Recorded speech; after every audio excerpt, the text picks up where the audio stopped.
အားလုံးပဲမင်္ဂလာပါဒီကနေ့အိမ်မှာသမီးဟင်းချက်ဖြစ်တာနဲ့ဒီကနေ့ညနေမှာလှုပ်စားဖြစ်တာလေးပါမြတ်တီချက်မုတ်ထဲမယ်ပြီးရင်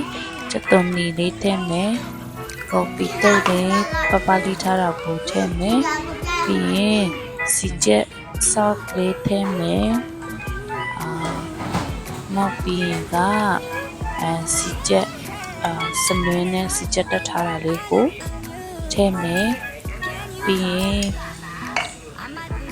မကြီးမဲ့အရေးဖြော်ထားတာလေးကိုသစုံခွဲတော့ထည့်လိုက်မယ်သစုံခွဲနဲ့စုံလောက်ထည့်လိုက်မယ်ပေါ့နော်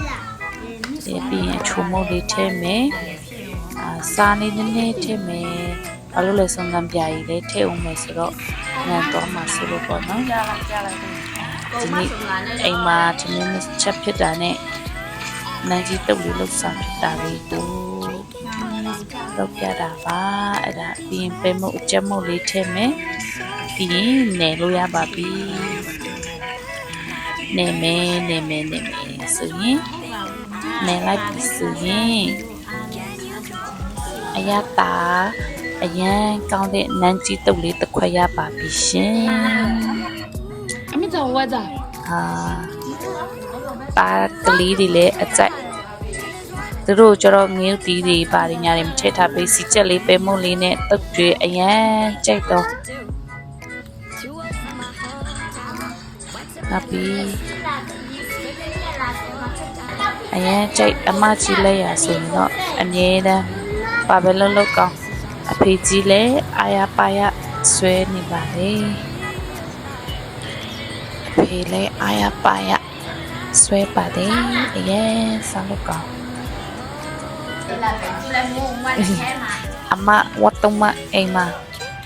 ဘလာအတော့ဆုံးသူလည်းအာရပါရဆွဲပါတယ်အဲ့ဒါကလိုင်းပေါ်မှာနာမည်ကြီးနေတဲ့ချက်မာလာထန်လေးတုတ်စာဖြစ်တာ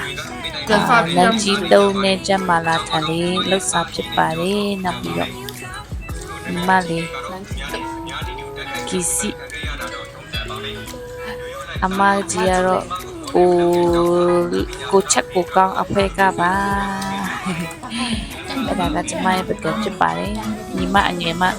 ကျလမိုးကတော့သူများတပွဲမကုန်သေးသူကတော့တပွဲကုန်တော့ကုန်ခန့်ဖြစ်နေစားကောင်းလားမကောင်းလားဆိုတော့အရင်စားလို့ကောင်းပါတယ်ချစ်ကြွေတဲ့အမကြီးကိုလည်းအထူးပဲကျေးဇူးတင်ပါတယ်အားလုံးပဲကျေးဇူးတင်